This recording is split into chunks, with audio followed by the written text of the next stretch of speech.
बिस्मिल्लाहिर्रहमानिर्रहीम, अस्सलाम वालेकुम। आप देख रहे हैं हेड ऑन और मैं हूं मुनीब फारूक। बुशरा बीबी को सिर्फ इसलिए जेल में रखा गया है ताकि इमरान खान साहब को तोड़ा जा सके। ये मुमकिन नहीं हो सकता क्योंकि इमरान खान साहब टूटने वाले हैं नहीं। और इमरान खान साहब की हमशीरा मोहतरमा अलीमा खान साहबा ये ऐलान कर चुकी हैं कि खान साहब ने कहा है कि तैयारी पकड़ लें, मैं पूरे मुल्क में बड़ी सतह पर तहरीक चलाने का ऐलान करने लगा हूँ। बानी ने कहा है कि अब वो इस्लामाबाद किसी को नहीं बुलाएंगे क्योंकि यहाँ स्नाइपर लगाकर गोलियां मार दी जाती हैं, लेकिन अब जो तहरीक होगी वो मुल्क गिर होगी, बहुत बड़ी सतह पर होगी और उससे एक तलातुम बर्पा हो जाएगा। सवाल ये है कि क्या कोई ऐसी तहरीक दोबारा जन्म ले सकती है, और अगर जन्म लेगी तो उसके नतीजे में क्या इस निज़ाम के जो सुतून हैं उनको कोई फ़र्क पड़ेगा। जहां हम ये गुफ्तगू कर रहे हैं वहां आपको पता है कि सुप्रीम कोर्ट के अंदर एक बड़े अहम मुकदमे की समाअत हो रही है, यानी मखसूस नशिस्तें किसके हिस्से में जाएंगी। फैसला पिछले साल 12 जुलाई 2024 को आया। खाकसार ने उसी दिन अर्ज किया था कि किसी का इरादा नहीं है कि इस पर अमल दरामद हो। ऐसा ही हुआ। 10 महीने गुजरने के बावजूद ना इलेक्शन कमीशन के कान पर जू लगी ना किसी और के। अब मामला यह है कि समाअत हो रही है रिव्यू पिटिशंस के ऊपर, और जो कमेंट्स सामने आ रहे हैं जज साहबान के, उससे हम ये मोहतात अंदाजा लगा सकते हैं कि मामला किस तरफ जाएगा।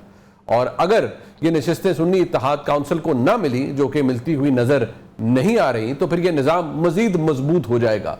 मखसूस नशिस्तें उन तमाम सियासी जमातों को मिलेंगी जो इस वक्त पार्लियामान के अंदर मौजूद है, और इसके बाद क्या हो सकता है, it could be anybody's guess. इसके बाद 26वीं तरमीम तो आ चुकी, 27वीं तरमीम आएगी, चंद ऐसे नए कवानीन पास किए जाएंगे या कुछ और होगा। एक तरफ ये, दूसरी जानिब ये कि एक ऐसा केस है जो बड़े स्पीड से आगे बढ़ रहा है, जिसके ऊपर बहुत कम लोगों का ध्यान है।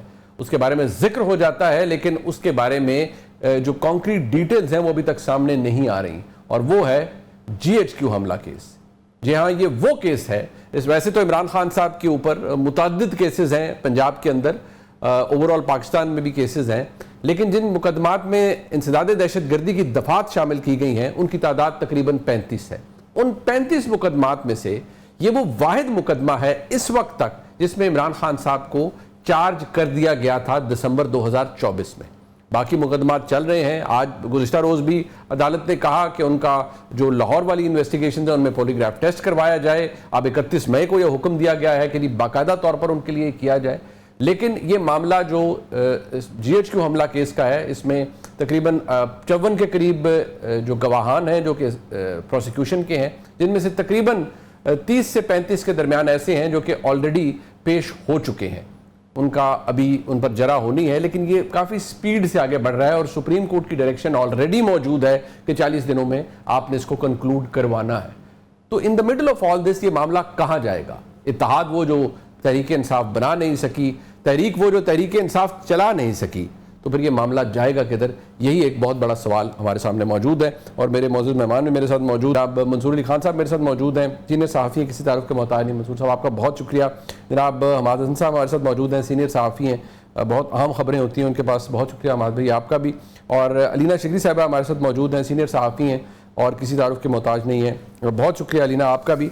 सबसे पहले मैं अगर अलीना आपसे ये आगाज़ करना चाहूँगा, ये जो इस वक्त आपने देखा ही कि जो इमरान खान साहब की हमशीरा ने भी फरमाया है कि इमरान खान साहब को तहरीक चलाने का ऐलान करने वाले हैं और वो मुल्क गिर तहरीक होगी। फ्रैंकली जो पिछले साल नवंबर में हुआ और जितना हमने देखा, उसके बाद एक बहुत बड़ा सेटबैक भी तहरीक इंसाफ के लिए हुआ, इल्ज़ाम तराशियाँ, पार्टी में ग्रोहबंदी। आपके नज़दीक क्या ऐसी कोई तहरीक दोबारा बनती हुई नजर आ रही है, और आपको और अगर बनती है तो उसका कोई डिविडेंड तहरीक इंसाफ को मिलेगा? जी बहुत शुक्रिया Munib, thank you so much for inviting me on your show. आपने दुरुस्त कहा कि जिस तरह से अब पाकिस्तान तहरीक इंसाफ के बानी चेयरमैन अब वो प्लान करते हैं कि हर हरबा उन्होंने भी आजमा के देख लिया। अभी तक तो लग रहा है बज़ाहिर कि उनके चैलेंजेस अपनी जगह पर मौजूद हैं। जहां पर इस्लामाबाद नहीं, अब मुल्क गिर एहतजाज की उनकी जानिब से अब ये जो कॉल दी जा रही है उसके लिए बहुत सारे चैलेंजेस हैं and with in the party.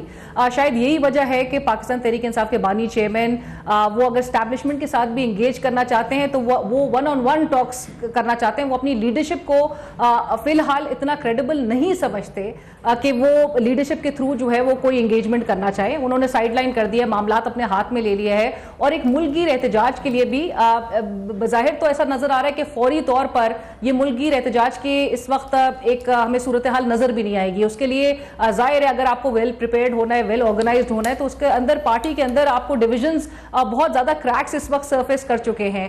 Party की जो सीनियर लीडरशिप है वो आपस में आपको पता है कि उनके बयानात में किस हद तक जो शदीद तजाद है, जिसको वो कहते हैं कि जी हमारे जो पार्टी के अंदर बड़ी डेमोक्रेसी है, अब वो डेमोक्रेसी नहीं है, ये एक शदीद डिवीजन है जो कि बहुत ज्यादा एविडेंट हो गई है ओवर द टाइम। और जिस पार्टी का जाहिर है कि अगर जो कैप्टन हो वो अगर जेल में हो तो वो एक रडरलेस शिप की तरह नजर आती है।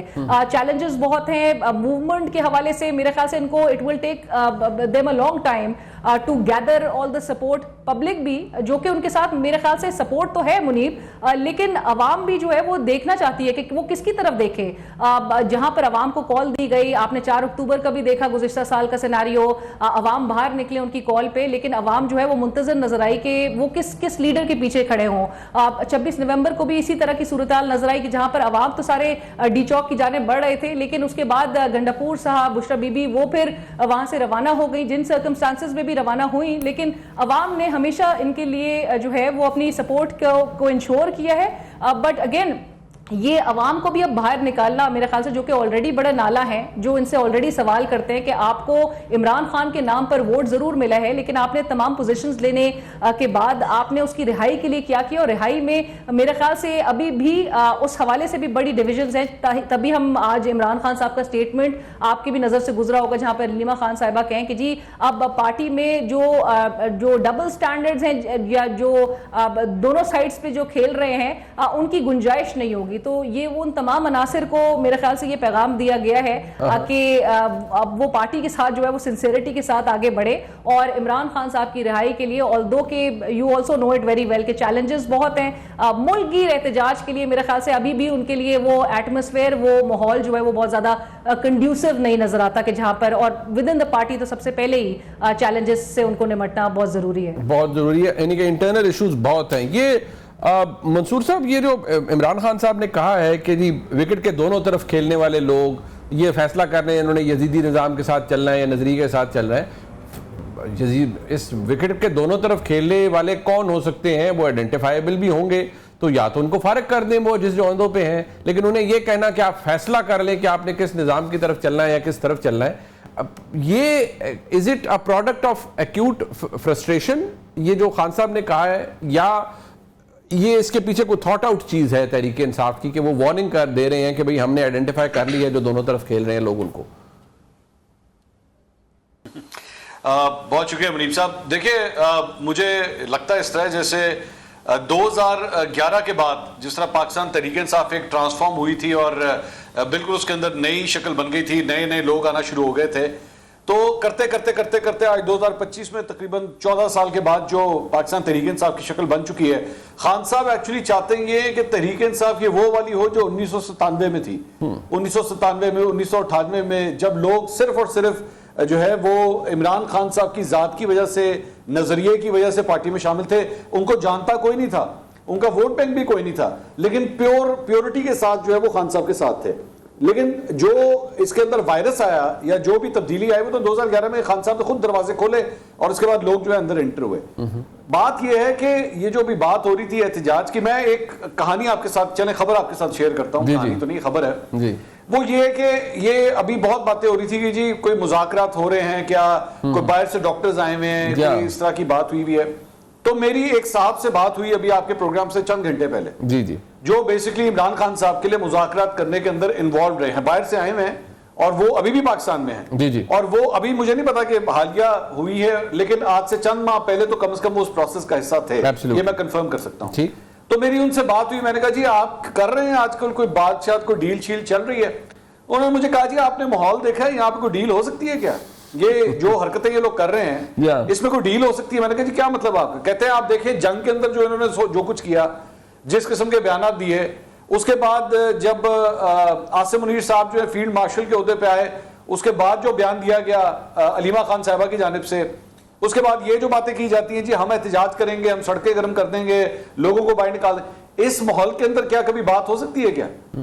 इवन इंडिया और पाकिस्तान ने भी अगर आपस में इकट्ठे बैठना होगा ना, सबसे पहला कदम ये होगा कि सीज फायर होगा, जो हो चुका है। अब इसके अगले कदम की तरफ हम देख रहे हैं कि हाँ शायद ये आपस में इकट्ठे बैठेंगे। तो यहाँ पे तो सीज फायर ही नहीं हो रहा, यहाँ पे गोलाबारी बंद होगी तो कोई बातचीत होगी।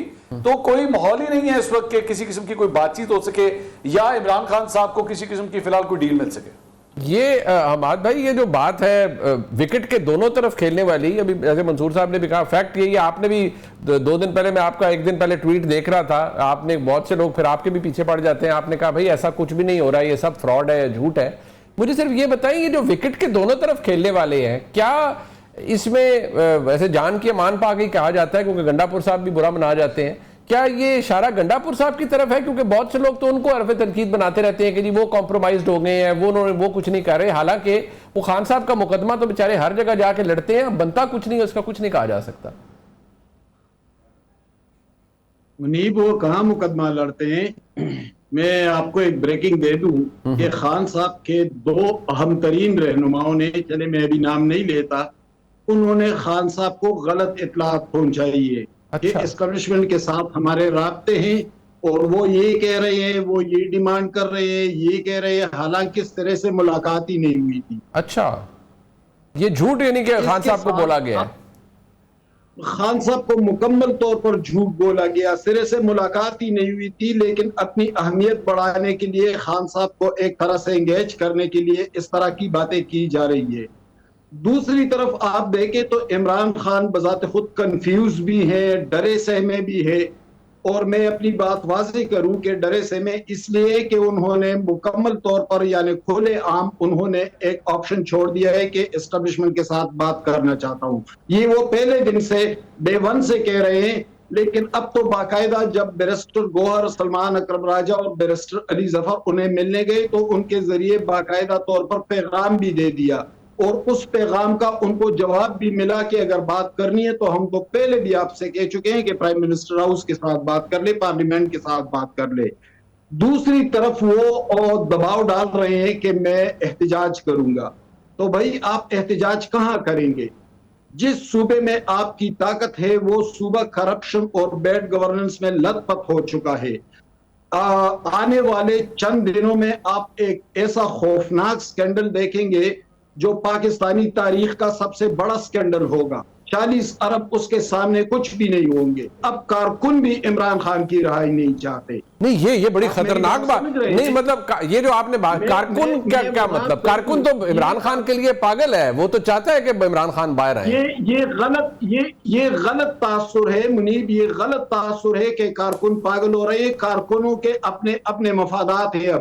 अब 10,000 मसाजिद को सोलर दिए गए थे, 4 लाख सोलर 38 लाख पर खरीदा गया। ये जो 34 लाख की करप्शन हुई है मसाजिद के सोलर में, ये कारकुनों को ये पैसे गए हैं। अच्छा, ठेकों के मामलात अलग से हैं कि कारकुन उसमें इन्वॉल्व है, प्लांटेशन के मामलात अलग हैं कि कारकुनों तक। मतलब आप कह रहे हैं कि खैबर पख्तूनख्वा में बकौल आपके कि जो लूट खसूट है वो उस मौजूदा निजाम के लोगों को सूट कर रही है, और वो ये चाहते हैं कि खान साहब कभी बाहर ना निकलें, और उनको फायदा है कि खान साहब जेल में रहें, और वो खान साहब से गलत बयानी भी करते हैं। मेरे जरा साथ रहिएगा क्योंकि आपने अहम खबर दी है। जरा अलीना आप देखिएगा इसको, जरा इसको रिफ्लेक्ट कीजिएगा कि ये जो अभी आपने भी, in fact you were the first one to quote, and I still want, obviously Mansoor साहब के वो भी इसके ऊपर अपना ओपिनियन दे, but I want you to reflect on this कि ये विकेट के दोनों तरफ खेलने वाले कौन है? विकेट के दोनों तरफ खेलने वाले बैरिस्टर गौहर खान तो नहीं हो सकते, क्योंकि उनका मेरे नजदीक तो कॉन्डक्ट वही है जिस पे लोग बहुत तनकीद करते हैं, बट वो आता है कि as a sober decent man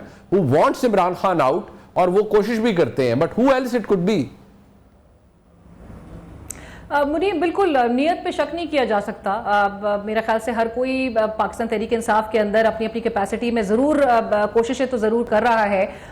ये रिफ्लेक्टिव उसमें भी होता है, उन तमाम डिसीजन में भी। आपको याद होगा किस तरह से सुबह 7 बजे जो है वो जेलें खुलवा के मुलाकात भी फैसिलिटेट करवा दी जाती हैं।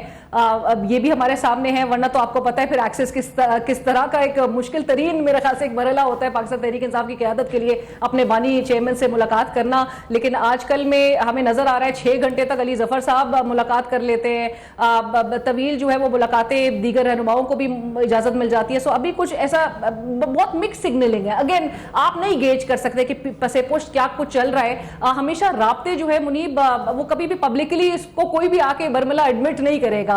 हर कोई अपनी अपनी कैपेसिटी में राब्ते कर रहा है। हुकूमत के साथ भी जो हमारी इतलात है उसमें पाकिस्तान तहरीक इंसाफ की क़यादत में से काफी ऐसे लोग भी हैं कि जो कि हुकूमत के साथ भी ट्राई कर रहे हैं, कोशिशें कर रहे हैं। कुछ तो ऑन रिकॉर्ड आके ये भी कह देते हैं कि जी आपने पेरोल पे जाके वो दरख्वास्त क्यों इस्लामाबाद हाईकोर्ट में जमा कराई, आपने अगर उस एपीसी के में ही अगर आपने शिरकत को यकीनी बनवाना था तो उसके लिए रास्ता हाईकोर्ट का नहीं था, उसके लिए रास्ता जो है वो हुकूमत के साथ नेगोशिएट करना था।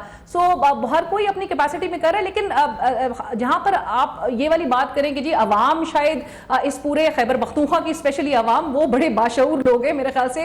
आपको पता है कि वो एक रिवायत रही है कि जहां पर जो इनकॉम्पिटेंट क़यादत इवन इन द पास्ट जो रही हैं वो बड़े क्लोजली मॉनिटर करते हैं, जो डिलीवर नहीं करता वो उसको दोबारा मौका भी नहीं देते आने का। सो अगर तो अवाम के हवाले से हम कुछ नहीं कह सकते कि जी अवाम शायद अगर उस माहौल के हवाले से या वहां पे करप्शन किस तरह से किस हद तक सरगर्म है। मुनीब एक और चीज मैं ये जरूर कहना चाहती हूँ, कंट्री वाइड प्रोटेस्ट का इस वक्त ये कहना, इसका जिक्र करना, इसकी कॉल की तरफ जाना I think would be more challenging even if you consider the temperature. इस वक्त इतनी गर्मी की शिद्दत है, आपको पता है कि उनकी पार्टी के अंदर डिविजन अपनी तरफ, लेकिन इतनी गर्मी और इतनी इस किस्म के हालात में मेरे ख्याल से सिंबॉलिकली वो एक पैगाम जरूर देना चाहते हैं इमरान खान साहब, वो जिनके साथ मुज़ाकरात 1-on-1 मुज़ाकरात करना चाहते हैं, क्योंकि ऐसे मौके पे और पाक भारत जो कशीदगी हमें नजर आई और हम एक विक्ट्री सेलिब्रेट कर रहे हैं, हमें यकजहती के साथ जो है अपने दुश्मन का मुकाबला कर रहे हैं। तो ऐसे में अगर दीगर शहरों में मुल्क भर के एहतजाज हो रहे होंगे, अगर लोग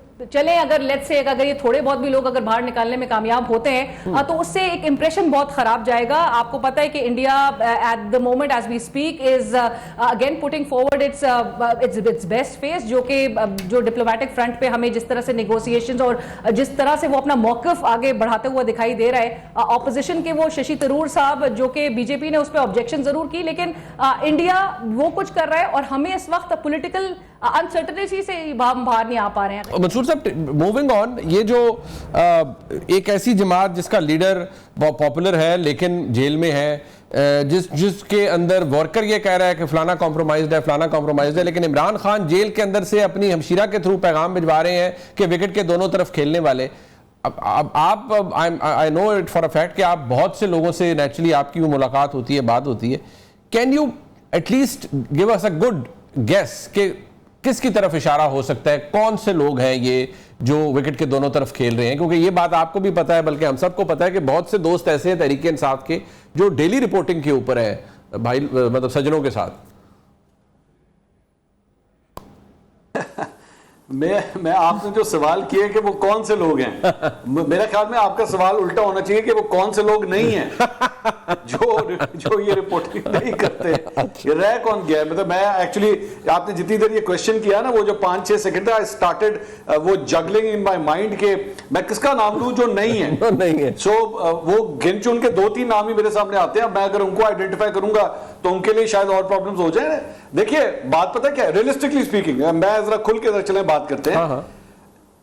तमाम सियासी जमातों में ना there is a green list and a red list. Of course तमाम सियासी जमातों में, चाहे आप पाकिस्तान तहरीक इंसाफ की बात करें, चाहे आप नून लीग की बात करें, आप मुझे बताइए क्या नून लीग में रेड लिस्ट नहीं है? ऑफ कोर्स है, एब्सोल्युटली बिल्कुल रेड लिस्ट है, बिल्कुल है। इस वक्त हुकूमत में वो फेडरल गवर्नमेंट उनके पास है, पंजाब गवर्नमेंट उनके पास है, इसके बावजूद उनकी एक रेड लिस्ट है उनके हवाले से कि ये लोग जो है हमें कैबिनेट में नजर ना आए, ये लोग जो है वो कभी भी आपके इख्तिदार के आसपास हमें ना घूमे।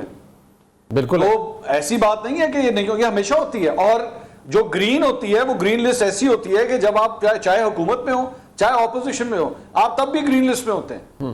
आप ऑपोजिशन में रहते हुए भी आपके वो तमाम काम हो जाते हैं जो बतौर मिनिस्टर आपको बन सकते हैं, वो होते हैं। और लोग, अच्छा चलें मैं एक और बात बताता हूं, पाकिस्तान तहरीक इंसाफ के जो लोग आज ग्रीन लिस्ट में हैं, आज हुकूमत में नहीं है ना, आज फेडरल में गवर्नमेंट में नहीं है, कोई मिनिस्ट्री नहीं है, कोई कुछ नहीं है। There are some people in PTI जिनके सारे ऐसे काम होते हैं जैसे पता नहीं किसी स्टेट मिनिस्टर ने या फेडरल मिनिस्टर ने अपने काम करवाना हो, यूं करके चुटकी बजाते हैं उनके काम होते हैं, उनको फैसिलिटीज भी मिलती हैं, सारा कुछ होता है। ये लोगों की आंखों में धूल झोंकने वाली बात है कि नहीं जनाब वो बड़ा बेड़ा गर्क हो गया, ये हो गया। असल बात यह है कि आपकी पूरी पार्टी में कॉम्प्रोमाइज है, और अगर ये कॉम्प्रोमाइज भी हैं, ये भी खान साहब की मर्जी से हैं। खान साहब को पता है इस बात का कि मुझे अगर किसी ने डील लेके देनी है, कुछ होना है, तो इन्हीं लोगों के थ्रू होना है। नहीं पर वरना आप मुझे बताइए, उनसे वो साफियों से मिलते हैं, वो कह दें किसकी बात, चले आए नाम लेना शुरू करते हैं, फैसल चौधरी, हाँ, अली जफर, बिल्कुल, अली अमीन गंडापुर, जुनैद अकबर, किसका नाम लेना है? हाँ। वो बैरिस्टर गौहर, चले वो साफियों से मिलते हैं, वो साफियों को जाके कह दें इन लोगों की मैं अगली मीटिंग में शक्ल नहीं देखना चाहता, कह दें। मैं ये जबरदस्ती बट मंसूर साहब फिर ये बताएं, बट मंसूर साहब ये बताएं फिर ये जो पैगाम उनकी हमशीरा के थ्रू बाहर आया है, क्योंकि मैं एक दफा अलार्म हुआ, मुझे शायद अलीना साहिबा का ही प्रोग्राम था जिसमें शायद अली जफर साहब ने ये कहा था कि ये जो खान साहब से मंसूब बात है कि जी वो बादशाह सलामत बन जाए, जो फील्ड मार्शल बने हैं, तो वो शायद उन्होंने उनको कहा था कि नहीं, मैंने खान साहब ने तो ऐसी कोई बात नहीं की। अब अलीमा साहिबा जो फरमा रही हैं, ये क्या खान साहब ने बात कही होगी या नहीं कही होगी कि विकेट के दोनों तरफ के खेलने वाले जो है वो देख लें उन्होंने कहां जाना है? नहीं, मुझे एक बात बताएं, हम लोग ये बात कर रहे हैं कि पाकिस्तान तहरीक इंसाफ के अंदर ऐसे लोग हैं जो विकेट की दोनों तरफ खेल रहे हैं। अगर हम ये बात क्यों ना करें कि इमरान खान साहब वो शख्सियत जो विकेट की दोनों तरफ खेल रहे हैं, फिर उनके बारे में कोई क्यों नहीं बात करता? ये भी तो हो सकता है कि वो एक्चुअली विकेट की दोनों तरफ खेल रहे हैं, कि वो एक साइड को कहते हैं हाँ जी तुम बातचीत करो, दूसरी साइड पे जो है वो एक हॉकिश किस्म का अपना टोन भी रखते हैं। मैं तो अलीमा खान साहबा जो कहती है मैं मानूंगा उनकी बात, उनकी बहन है, मैं ये कैसे कह दूं कि वो इग्नोर कर दूं मैं कि नहीं उन्होंने बात नहीं की, तो मैं तो मानूंगा, वो चाहे सख्त है चाहे नरम बात है, कुछ भी है, मैं तो अलीमा खान साहबा की हर बात मानूंगा।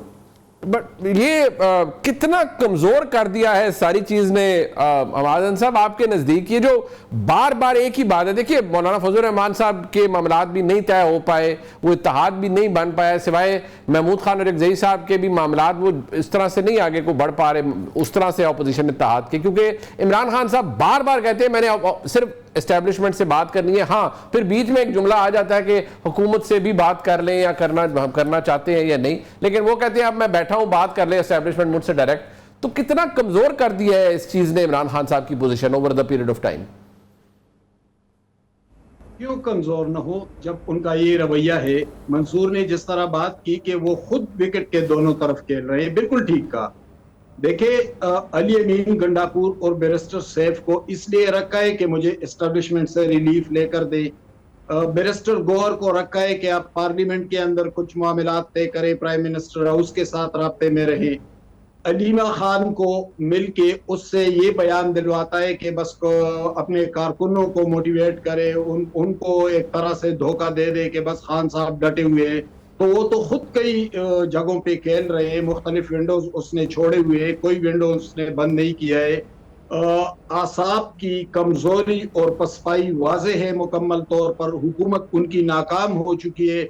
पिछली कारकर्दगी जो थी इमरान खान हुकूमत की, वो इंतहाई नाकामी से दो चार हुई। सियासी जमातों ने उनसे बहुत डिस्टेंस कर लिया है। मौलाना फजल रहमान से मैंने खुद पूछा तो उन्होंने कहा कि अगर मैं उनके करीब जाऊं तो मैं अपने कारकुनों को क्या मुंह दिखाऊंगा। तो जब वो मौलाना उनसे इतने फासले पर है तो आप सोच लें कि दूसरी जमातों का रवैया और उनकी सोच क्या होगी। इस वक्त इमरान खान जो धमकी दे रहे हैं एहतजाज की, प्रोटेस्ट की, तो वो एहतजाज करेंगे कैसे? क्योंकि 26 नवंबर के बाद उनके कारकुन तो तहसील और जिला सतह पर नहीं निकल रहे हैं। मैं खैबर पख्तूनख्वा का रिहायशी हूँ, मैं जानता हूँ बहुत करीब से। वहां पर तो कारकुन अपने तहसीलों में नहीं निकल रहे हैं, अपने डिस्ट्रिक्ट्स में नहीं निकल रहे हैं, डिवीजन सतह पर नहीं आ रहे हैं। पार्टी के अंदर, पार्टी तंजीम के अंदर इतने शदीद इख्तिलाफात है कि डिस्ट्रिक्ट सतह पर जनरल सेक्रेटरी एक ग्रुप का है और प्रेसिडेंट दूसरे ग्रुप का है। इसी तरह कारकुनों में भी एक दरार नुमाया है। तो इन हालात में जबकि शदीद करप्शन हो रही है, बदनज़मी है, सूरत हाल इंतहाई खराब है। 26 नवंबर के बाद खौफजदा, पूरी पार्टी खौफजदा हो चुकी है। तो फिर खैबर पख्तूनख्वा जो उनका हब है, जो उनकी ताकत है, वहां से लोग नहीं निकलेंगे तो फिर पंजाब से कहां निकलेंगे? सिंध में आपने देखा कि अभी जो तालपुर साहब की सीट खाली हुई थी उस पर PTI और मुस्लिम लीग दोनों इत्तेहादी बन चुके थे। उसके बावजूद भी पीपल्स पार्टी ने उनको वाज़ेह शिकस्त दी। बलूचिस्तान में तो खैर पहले से उनकी इतनी मकबूलियत नहीं थी, तो कहाँ से वो एहतजाज करेंगे। एक बात जो अलीना साहबा आप फरमाइएगा कि ये जो डिसरे है इमरान खान साहब की जमात के अंदर, हम देख रहे हैं कि सुप्रीम कोर्ट के अंदर मखसूस नशिस्तों का रिव्यू चल रहा है, जो रिमार्क्स हैं वो तो रिफ्लेक्ट कर रहे हैं कि शायद ये मामला उसी तरफ जाएगा कि ये, क्योंकि अभी तो फोकल पॉइंट ही वो आ गया है ना, जज साहिबान बार बार वो एक चीज पे एनंसिएट कर रहे हैं कि भाई सुन्नी इत्तेहाद काउंसिल पे उनके अपने चेयरमैन ने इलेक्शन नहीं लड़ा तो उनको मखसूस नशिस्तें कैसे मिल जाएं। But if it materialises the way it is, you know, the way it is in front of us, तो कितना बड़ा सेटबैक है ऑलरेडी एक ऐसी पार्टी जो प्रॉब्लम में है, और इस निज़ाम को कितना बड़ा बेनिफिट होगा आपके नज़दीक अगर ये मखसूस नशिस्तें फाइनली उन्हें मिल जाती हैं जो पार्लियामेंट में है हुकूमती निज़ाम। नहीं मुनीब, मुझे बड़ी हैरत होगी अगर ये सुन्नी इत्तेहाद काउंसिल को मखसूस नशिस्तें मिले। हम इस पे बहस ज़रूर कर सकते हैं, और जो रिमार्क्स भी आज भी जजेस साहिबान के हमें सुनने को मिले कि सुन्नी इत्तेहाद काउंसिल जो है वो उसने अपनी पार्टी, अपनी जमात के उस पर इलेक्शन नहीं लड़ा, इंडिपेंडेंट उनके चेयरमैन साहब ने इंडिपेंडेंट लड़ा। पाकिस्तान तहरीक इंसाफ की जो खुद वो जो है वो फरीक नहीं थी, उसे मुतफरिक दरख्वास्त से मावनत के लिए जो है वो दायर कर रखी थी। तो मुझे बहरहाल हम बहस ये हम ज़रूर देख सकते हैं, लेकिन जिनकी ये नशिस्तें नहीं बनती है उनको जरूर हमें नून लीग और पीपल्स पार्टी को जो है वो नजर आ रहा है, वो काफी इंडिकेशंस है। लेकिन आज की समाअत में मुनीब ये भी जरूर अवाम को बताते चले, आज जजेस के जो रिमार्क्स थे उसमें इलेक्शन कमीशन ऑफ पाकिस्तान के किरदार पे भी जरूर बात उठी है कि उनका इस पूरे इलेक्शन के जो सिनेरियो था उसमें इलेक्शन कमीशन ऑफ पाकिस्तान का क्या किरदार नजर आया था, उसमें प्रिजाइडिंग ऑफिसर्स की आइन के तहत उन्होंने किस तरह से अपनी जिम्मेदारी जो है वो नहीं सरअंजाम दी। 12 जुलाई 2024 को भी उन्होंने लिखा था मंदोखेल साहब ने कि इलेक्शन कमीशन जी बिल्कुल फेल हो गया अपनी एब्सोल्युटली। और इन टोटलिटी भी अगर हम इसका जायजा ले तो क्या कुछ नहीं हो रहा था। एक सियासी जमात जिससे सिंबल ले लिया गया था, आपने करोड़ों वोटर्स को जो है डिसएनफ्रेंचाइज कर दिया गया। सिंबल जो है वो जाहिर है अवाम की आगाही के लिए सिंबल होता है। सो इस मुल्क में आपको पता है, आपके सामने थे वो तमाम हालात जो एक सियासी जमात के कारकुनान और उनके जो कैंडिडेट्स हैं उनके हवाले उनके साथ जो है नजर आ रहा था। कागजात नामजदगी जो है वो भी जमा नहीं करवाने दिया जाना, अबडक्शंस नजर आ रही थी, तायद कुनंदा तजवीज़ कुनंदा को उठा लिया जाता था। सो बहुत कुछ ये हालात जो है वो हमें नजर आ रहे थे, और जाहिर है इनके लिए जो हालात हैं वो अभी भी बेहतर नहीं हुए। लेकिन इन ऑल दिस हम लूज क्या कर रहे हैं, हम एक दूसरे से जो ये फ्रिक्शन है, जो ये जो ईगो की जो ये बैटल नजर आ रही है, इसमें पाकिस्तान की आज ही मैं बल्कि पढ़ भी रही थी कि यूएन की एक रिपोर्ट सामने आई है ह्यूमन डेवलपमेंट के हवाले से, इवन नाजरीन के लिए भी ह्यूमन डेवलपमेंट में पाकिस्तान की रैंकिंग गुज़िश्ता साल की निस्बत 4 पॉइंट्स हम गिर चुके हैं, 168 पे आ गए आउट ऑफ 193 कंट्रीज। हम खित्ते में भी तमाम अपने जो पड़ोसी ममालिक हैं उनसे बहुत पीछे रह गए हैं। टैक्टिकल विक्ट्री हमने जरूर हासिल की है, हमारी मिलिट्री कैपेबिलिटीज के हवाले से किसी को कोई शक नहीं होना चाहिए, दुनिया भर में हमने पैगाम जरूर दिया है। लेकिन इससे आगे बढ़ के हमने अपने लोगों को डिलीवर करना है, हमने एक यकजहती का पैगाम जो है वो सही मानों में देना है। हमने तमाम जो सियासी जमातें हैं उनका एक पेज पर होना बहुत जरूरी है। यूनाइटेड एक पैगाम के लिए आपको अपनी ऑपोजिशन को साथ लेकर चलना है, और इस तरह से मेरे ख्याल से इस पूरे इस सिनेरियो में हमें ये पॉलिटिकल इंस्टेबिलिटी ही टूल पकड़ती है। देखिए मेरी आपकी हमाद साहब की या मंसूर साहब की ख्वाहिश तो हो सकती है कि पॉलिटिकल इंस्टेबिलिटी ना हो, और जो एक यूनानिमिटी है एटलीस्ट कोर इश्यूज के ऊपर पूरी सियासी क़यादत की है। बट आई थिंक शायद ये रेलिवेंट, क्योंकि बहुत पहले मुझे किसी बहुत एक ताकतवर शख्सियत थी, मैंने उनसे जब आर्गुमेंट किया पॉलिटिकल स्टेबिलिटी के हवाले से तो उन्होंने कहा it does not matter any more. अगर आपका मुल्क आगे चल रहा है तो पॉलिटिकल स्टेबिलिटी नहीं भी आती तो fine, you can just throw it out of the window. So formula तो वही चल रहा है। अब वो तो एक एकेडमिक डिबेट है कि political stability is also correlated with your economic,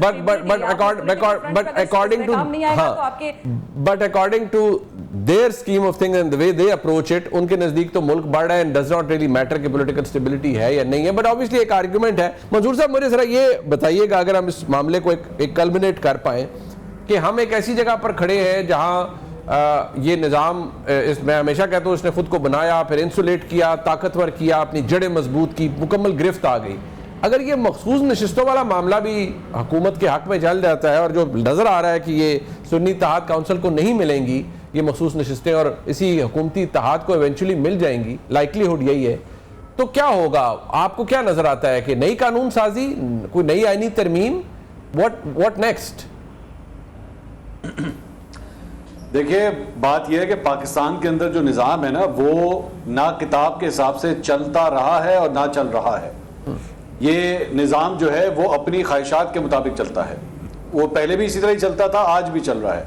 आज जो ये कह रहे हैं कि नहीं चल रहा, वो माजी में उसी तरीक़ाकार के साथ फ़ायदे उठाते थे जब किताब के साथ नहीं चलता था। तो इनकी बात तो मैं सुनने के लिए तैयार इसलिए नहीं हूं क्योंकि वो खुद बेनिफिशरी रहे हैं। थोड़ी सी अभी अलीना ने जो बात की ईगोज की कि जी ईगोज मारनी पड़ेगी, और जब तक आप मारेंगे नहीं तब तक ह्यूमन जो इंडेक्स है उसके अंदर इंप्रूवमेंट नहीं हो सकती, हालात बेहतर नहीं हो सकते। She is right, absolutely I agree with that. लेकिन प्रॉब्लम यह है कि अब दुनिया के किसी भी खित्ते में आप अगर पॉलिटिक्स ले आएंगे ना, तो उसके अंदर पॉलिटिक्स के साथ ईगो जो है वो एक पैकेज के अंदर आता है साहब। ये there is no question about that. मैं आपको छोटी सी एग्जांपल देता हूं। हम लोग ये सारे एंकर्स ही बैठे हुए ना इस प्रोग्राम में। जी जी, आप बताइए एंकरों के बीच में ईगो नहीं होती? एब्सोल्युटली। एक एंकर दूसरे एंकर को बर्दाश्त करना, उसको एंकरोक्राइटिस होता है पूरा। ईगो होती है। हाँ बिल्कुल होता है। और जी उसने एयर टाइम ज्यादा ले लिया, हम ट्रांसमिशन में बैठे थे, फलानी कुर्सी पे बह गया, ओ फलानी कुर्सी पे बह गया जाके, उत्थे तो मैं बैठा सी। एनु पहले क्यों लिया है, मैंने क्यों नहीं लिया, इससे पहले क्यों सवाल किया मुझसे? बहुत से इश्यूज होते हैं इस तरह। बिल्कुल। मेरा नाम सही तरह नहीं, मुझे इंट्रोडक्शन सही तरह नहीं। आप मिसाल के तौर पे अभी आपने प्रोग्राम शुरू किया, मैं पहले बोलने लगा था, मैं चुप हो गया। आपने कहा जी ये है मंसूर अली खान साहब, इनको किसी तारुफ की जरूरत नहीं है। पहले मैं कहने लगा भाईजान क्यों नहीं है, मुझे है तारुफ की जरूरत।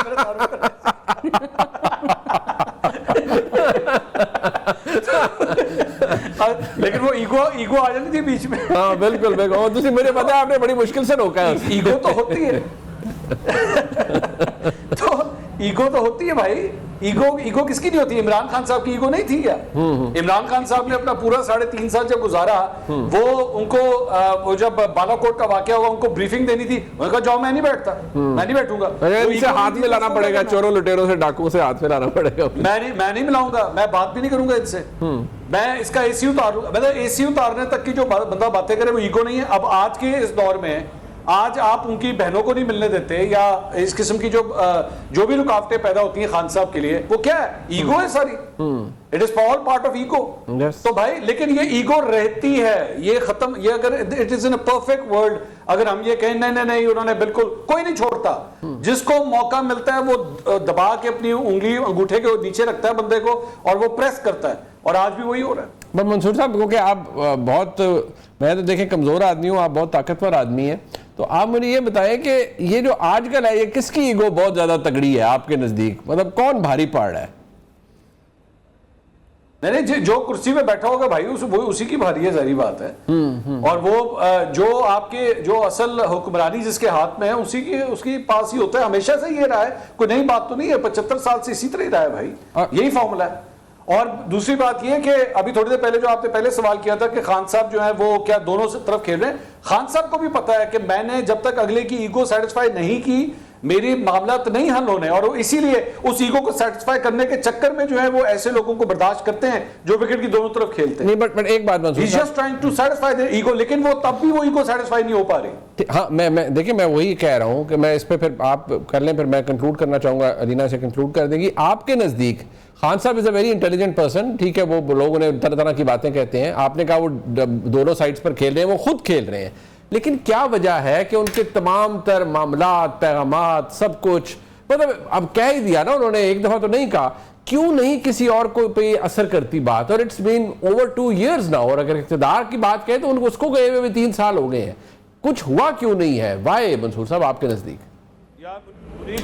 मुनीब भाई आप मुझसे सवाल कर रहे हैं? नहीं, मैं आपसे कह रहा हूँ मंसूर भाई। मैं इसकी एक झटका किस्म की एग्जांपल देता हूं, आम लोगों को समझ आए। आपकी गाड़ी खराब होती है ना, आपकी गाड़ी खराब होती है, आप मैकेनिक के पास लेके जाते हैं, मैकेनिक कहता है जी रेडिएटर लीक हो गया है। आप कहते हैं ये इसका लीकेज बंद किस तरह होगी? वो कहते हैं जी मैं इस पर टांका लगाऊंगा, लीकेज बंद होगी, पानी भर ले, गाड़ी चलना शुरू हो जाएगी। आप कहते हैं ठीक है, लेकिन गाड़ी अगर ठुकी है जाके, रेडिएटर भी उड़ गया, इंजन भी उड़ गया, आगे से उसका एयर फिल्टर भी उड़ गया, ऑयल फिल्टर उड़ गया, आप मैकेनिक के पास जाते हैं, मैकेनिक कहता है भाईजान गाड़ी ठीक नहीं हो सकती, अगर इसको कराएंगे भी तो कम से कम 2 महीने गाड़ी मेरे पास छोड़ें, तब जाके गाड़ी ठीक होगी, शायद फिर चलने के काबिल हो। असेसमेंट की बात है। यहां पे प्रॉब्लम ये आ रही है, खान साहब जो असेसमेंट, डैमेज असेसमेंट कर रहे हैं ना, वो बड़ा कम अज्यूम कर रहे हैं कि डैमेज असेसमेंट बहुत कम है। लेकिन जो दूसरी साइड है वो समझती है कि नहीं, आपने बहुत ज्यादा डैमेज किया है, डैमेज इतना कम नहीं है, जो असेसमेंट, सिचुएशन की असेसमेंट का सिर्फ फर्क आ रहा है और कोई बात नहीं है। अब अलीना साहब कंक्लूड कर दीजिएगा, ये अगर डैमेज असेसमेंट का फुकदान है खान साहब के पार्ट पे, तो कब होगा फिर damage, appropriate damage assessment? If not now, when? Munir साहब, मैं वो ईगो वाली बात पे एक जरूर ये बात कहना चाहती हूँ कि वो जो ईगो का तवाज़ुन है वो मुझे तो खैर बड़ा बैलेंस नजर आ रहा है। वो एक पलड़ा हमें नजर आ रहा है, वो किसी का बहुत ज्यादा जो है वो झुकाव किसी तरफ भी नहीं है, वो ईगो बराबर है दोनों साइड्स पे। और ये इसकी आपको ये रिफ्लेक्ट करेगा वो तमाम जो बयानात जो अभी हम डिस्कस भी कर रहे हैं कि आपको पता है कि जेल में बड़े बड़े जो लीडरान हैं उनको ये जेलें जो है वो ऐसे इस हद तक असरअंदाज करती है, बहुत लोग जो है वो टूट जाते हैं। 2 साल से 660 एज वी स्पीक 660 दिन हो गए हैं उस शख्स को जेल के अंदर। अभी तक तो बहरहाल उसको कोई इंपैक्ट नहीं किया है, एंगेज ही करना चाह रहा है। वो भी मेरे ख्याल से, मैं हमेशा कहती हूँ कि he always tries to create an illusion. वो चाहते हैं कि जी वो थ्रो करें कार्ड और उसके बाद जो है वो अगले भी अपना रिस्पांस दें, वो प्रोवोक करते हैं और अगलों का वो जो है वो एक रिस्पांस देखना चाहते हैं। लेकिन मैं साथ साथ ये भी जरूर मेंशन करती चलूं कि इमरान खान साहब जो हैं वो इनकम्बेंट्स को तो बहरहाल कुछ भी नहीं समझते। और दूसरी बात ये कि एक शख्स जो कि 660 दिन से जेल के अंदर हो, वो इस किस्म के अगर उसके बयानात सामने नजर आ रहे हों, जहां पर आपको पता है कि उसने आज भी यही कहा कि उसकी बीवी को अगर जेल में रखा गया है जिस बिकॉज के आप समझ रहे थे कि उसको तोड़ लिया जाएगा, उसको जो है वो ठेस पहुंचाया जाएगा, उसको मेंटली जो है आप टॉर्चर कर सकेंगे। उसने बहुत सारे वो बीवी पे जो एरिया पे जो जिस किस्म का केस बनाया गया था वो भी सबके सामने था। मेरे ख्याल से पाकिस्तान तहरीक इंसाफ के लोगों से भी आप बात करें तो वो यही कहते हैं कि एक वो केस है कि जिसपे शायद उसने बहुत ही इमोशनली उनको बहुत ज्यादा हिट किया है, बट बावजूद उसके बच नहीं किया। इमरान खान इज समबडी जो कि मेरे ख्याल से उनके मुखालफिन भी बहुत अच्छी तरह जानते हैं कि he will not strike a deal. अगर करनी होती तो बहुत पहले ही करके वो शायद अपनी आसाइशों को जो है वो तरजीह दे देते, लेकिन वो कॉस्ट डिफरेंट नजर आता है। और जो डैमेज की जहां पर हम बात कर रहे हैं, अब पार्टी को पूरी, और अभी हम क्या बात कर रहे हैं कि पार्टी में अब वो मंसूर साहब ने जिस तरह से कहा कि कौन अब रह गया कि जो कि कॉम्प्रोमाइज ना हो, अगर इस किस्म की सिचुएशन है, बावजूद उसके ही नोज वेरी वेल जो सियासी जमातें इस मुल्क में इतने सालों से, जो एक चेकर्ड हिस्ट्री रही है हमारे मुल्क की, जो सियासी जमातें गुजरते हुए आई हैं उस नशेबो फराज से, Pakistan Tehreek Insaf is yet another party. Already हमें पता है कि इंटेंसिटी अगरचे बहुत ज्यादा है जो कुछ पाकिस्तान तहरीक इंसाफ के साथ हो रहा है, लेकिन पॉलिटिकल विक्टिमाइजेशन तमाम चीजें वो मेरे ख्याल से अभी आगे और भी लंबी इनिंग, जब तक से वो तो कहते हैं कि मुझे जेल में अगर रखना ही है, चाहे जिंदगी भर भी जेल में क्यों ना रखे, तब भी डील जो है वो बंदा स्ट्राइक करते हुए दिखाई नहीं दे रहा। बिल्कुल डील दिखाई नहीं दे रहे, लेकिन हालात बेहतर होते भी नजर नहीं आ रहे। मैं शुक्रिया अदा करूंगा जनाब मंसूर अली खान साहब का, रीना शिकरी साहिबा का और जनाब हमाद हसन साहब का। प्रोग्राम आपने देखा जिसका फीडबैक हमें जरूर दीजिएगा, देखने का बहुत शुक्रिया। खुदा हाफिज।